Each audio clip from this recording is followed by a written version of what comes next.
बड़ी खबर आपको बताएंगे। एयर इंडिया ने केंद्रीय मंत्रिमंडल की मंजूरी का स्वागत किया है। विदेशी निवेश की मंजूरी का एयर इंडिया ने स्वागत किया है। सिंगापुर एयरलाइंस का एयर इंडिया में निवेश को क्योंकि मंजूरी मिल गई है, ये एक महत्वपूर्ण मील का पत्थर है। एयर इंडिया की तरफ से ये कहा गया। विस्तारा और एयर इंडिया के बीच अब विलय आसान होगा, एयर इंडिया ने ये कहा है। तो बड़ी जानकारी, एयर इंडिया ने केंद्रीय मंत्रिमंडल की मंजूरी का स्वागत करते हुए इन बड़ी बातों का जिक्र किया है।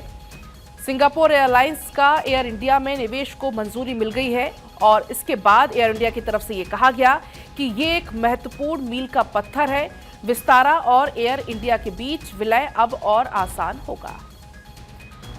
और वही विस्तारा एयरलाइंस का एयर इंडिया में विलय होगा। 3 सितंबर के बाद विस्तारा में नहीं होगी टिकट बुकिंग। एयर इंडिया के नाम से अब टिकट बुकिंग होगी। 11 नवंबर को आखिरी बार विस्तारा चलाएगी अपनी फ्लाइट। 12 नवंबर से एयर इंडिया की ही फ्लाइट अब संचालित होंगी। तो ये बड़ी जानकारी है। आपको बता दें कि विस्तारा एयरलाइंस और एयर इंडिया का विलय होना है और ऐसे में 3 सितंबर के बाद से विस्तारा में कोई टिकट बुक नहीं होगी, बुकिंग होगी एयर इंडिया के नाम से।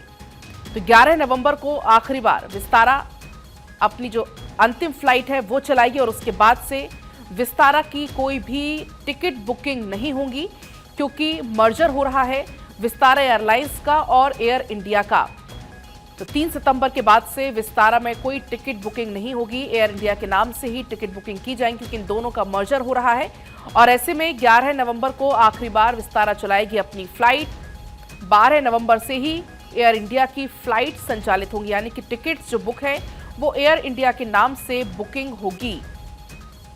तो ये बड़ी जानकारी है। विस्तारा एयरलाइंस का एयर इंडिया के साथ मर्जर हो रहा है, विलय हो रहा है और ऐसे में 3 सितंबर के बाद विस्तारा में कोई बुकिंग नहीं होगी।